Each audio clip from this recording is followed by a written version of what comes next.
Oh, hey internet, you caught me. I was just doing a little light reading on the dictionary, no big deal. Someone said that, like, I don't take video games seriously enough and I haven't read enough books, so, I don't know, it's a pretty big book to me. I've read it like 1,000 times. So, yeah, Silent Hill Downpour. It's a video game that I'm gonna take super serious. Oh, let me get my serious mustache on. Yeah, Video games are serious. I'm taking them very seriously now, from now on. Totally serious. Anyway, Silent Hill Downpour, it's a game on the Xbox and the PlayStation. It's the sequel to a series that's been around for a while. So, is it any good? Well, here's my super serious opinion of Silent Hill Downpour. Silent Hill was a franchise I never really had a chance to play because I was always more of a Resident Evil person. But even having said that, I was never a huge fan of survival horror. I told myself I loved Resident Evil, but the only ones I really ever beat were Outbreak, and that was because that one was online and I could play with friends, and the remake on the GameCube because I had a walkthrough. It really wasn't until Resident Evil 4 when you had like lots of guns and ammo that I actually got into the series. So I wasn't sure what to expect from Silent Hill Downpour because it's more of a traditional survival horror game and not these actiony ones that I'm used to playing. In Silent Hill Downpour, you play Murphy Pendleton, a prisoner who's currently serving time for Grand Theft Auto. I kinda assumed that Murphy was gonna be like a guy who had a lot of troubles in life, but all around a pretty good guy. But if the first 2 minutes of the game are any indication, he's got some issues. Jesus, you scared the hell out of me. What the hell's going on? Where's Sewell? Oh god, I don't like where this is headed.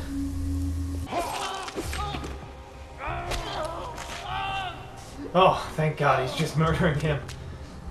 The game starts out with Murphy being transferred to another prison somewhere, getting on a bus and driving down the road, and hey, he passes by Silent Hill. Oh, and the bus crashes. Who would have guessed something like that would happen?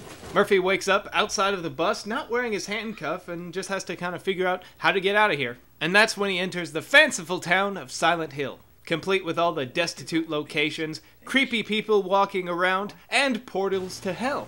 Silent Hill is a place that is outside time and reality. The town plays tricks on your mind, making you see things that aren't there, and also creates things that aren't there, like giant monsters that want to kill you. As Murphy is attacked by the various onslaught of crazy, weird creatures that come after him, he has to defend himself in any way he can. In most games that would involve picking up an AK-47 and blowing their heads off, but this being Silent Hill, guns are kind of sparse. The shooting's not the most accurate thing in the game, and ammo is quite sparse, so mostly you have to use melee weapons. There are a variety of different things you can pick up. You can pick up shovels and axes and, like, sledgehammers and just a brick and throw it at somebody. And your weapons will break after a certain amount of uses, so you have to get new ones, but overall it's pretty simple. You hit X and then you smack the dude until it's dead. The combat in the game is not all that challenging, but that's because that's not the main point of the game. The game wants to be as creepy as possible and always try and get in your head and make you worry about what's around the corner, and also puzzles. You'll spend most of your time wandering around the game, going to a point and saying, oh, I need some sort of key to unlock this, so I have to find this key. Whoa, the key's behind this chest. Well, I have to find the combination to unlock this chest. Well, to get to that combination, I have to go find this book and read it upside down, backwards, hanging from, my feet. So basically, it'll involve you going around town, finding a room, and backtracking to other rooms and doing all this stuff. Occasionally you have to fight up the monsters when they respawn, but they're more of an annoyance, really, than a real big challenge. Thankfully, the whole trying to find the combination of the keys or the light bulb for the projector that's not even in the same part of the town is only part of the game. Every so often, when you hit a certain beat in the game, you enter in sort of, I think it's called the Outworld, or basically kind of hell. These are the sections where it's not even really reality anymore. Nothing makes sense in these parts.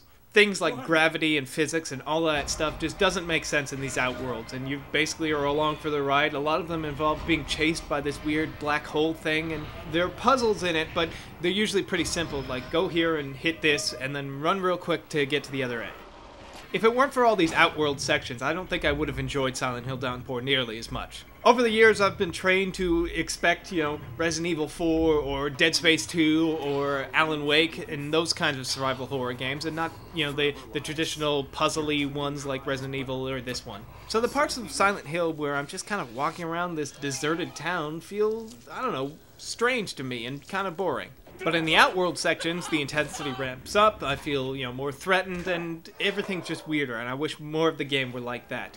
But having said that, the longer I play these sort of desolate, puzzle-solving areas, the more I get accustomed to it, the more I start to like it, and start to think in a different way. So it's a whole different type of genre that I've never been into, but the more I start to play it, the more I actually start to enjoy.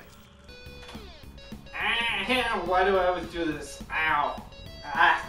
So that's Silent Hill. It's a fun game. Not exactly my type of game. I love the parts where you're in like hell or whatever the hell they call it, and some dude's chasing you. It's like a black hole of darkness. It's fun. It's interesting the way the whole ending plays out and stuff based on your actions and stuff. It's fun. It grew on me as I played it. I don't know. I imagine if you're a Silent Hill fan, you probably pick this up and it'll feel familiar, maybe? I don't know, I didn't play the originals. But I think you might enjoy this if you're a big fan of Silent Hill. If you're looking for something a bit more actiony, if you're into like Alan Wake and Dead Space, you might go, what the hell, all the guns suck. But it's a fun game that maybe you should check out.